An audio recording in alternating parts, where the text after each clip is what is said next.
Hey, so this is Baseline, man. I'm here with Nate in San Francisco, Golden Gate Park, Baseline Community. This is the corner of Haight and Masonic, and we were talking about the first impression of Baseline economics. Nate is what you would call an early adopter of the idea of Baseline economics. It's very cool in this realm. And so, Nate, tell me, pick up where we were. We were just kind of, Sure. chatting about it. So we were just talking about how... Yeah, the guy from India. Yeah, a friend of mine who I live with from India, we live 100 feet down the walk. He had an interesting set of questions about Baseline, and basically was unsure how it changed across geographies and across cultures.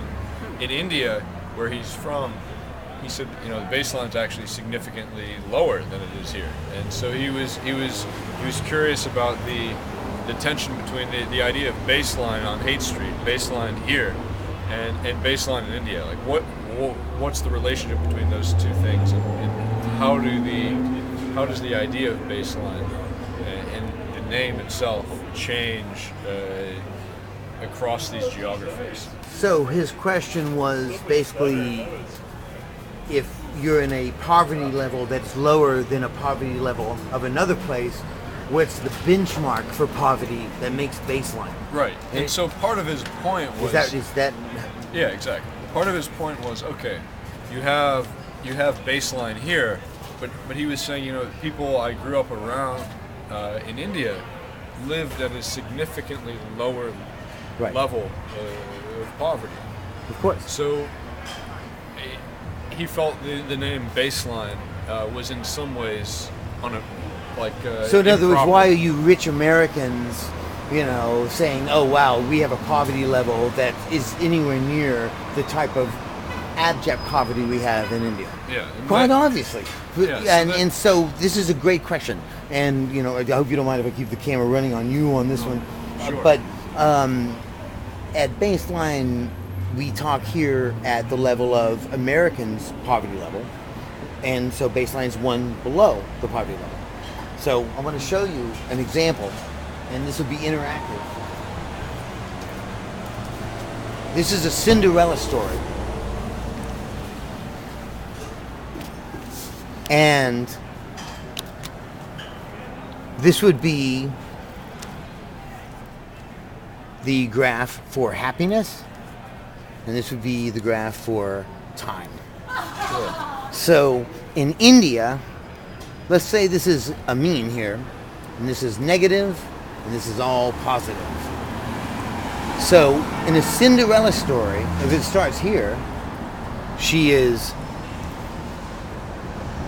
pretty much happy for a while, and then something incredibly great happens, and then of course we know what happens. It falls down, she's kind of bummed, and then that glass slip arrives and she's off the charts happy. That's a Cinderella story. In America, that's the benchline for that. Now in India, if we go below what we think, and this is all is now in the negative number, this exact same would apply. If Haji had this, and then that happened, and she was beautifully in love, and it failed, and it went down here, and then she was astronomically off the charts. Notice how the same pattern will move anywhere across the line.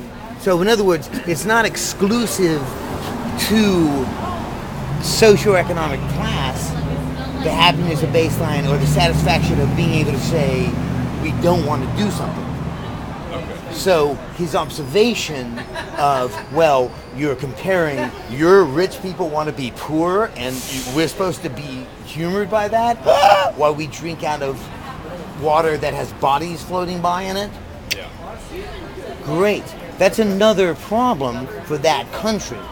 The same example of the experience of baseline stays no matter where it is. So, yeah, I guess Does that help? I misunderstood a little bit. No, well, tell me more about this guy, because you're obviously talking to him. It makes me happy. So, the interesting thing that I guess I misunderstood about baseline is that it's a relative measure rather than necessarily an absolute.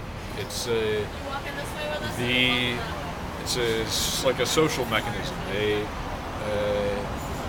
cultural mechanism that actually is aware of itself, and it's situated relative to itself. And as a result of that situational awareness, is able to kind of create an absolute measure. I guess it's an objective subjective against which the real, in some sense, could be measured for a given culture. And so you have in this case, in the Indian case that we just talked about, a baseline which is lower but structurally the same as we might experience here on Haight Street. You have an oscillation about some mean or some social norm, some social constant that's actually makes it, kind of gives a measure against which everything else can be kind of conveyed or related.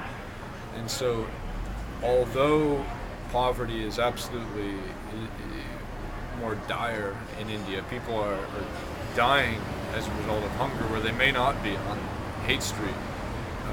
The idea of baseline as measured against its mean, against the kind of symbolic structure around it is the same. It's actually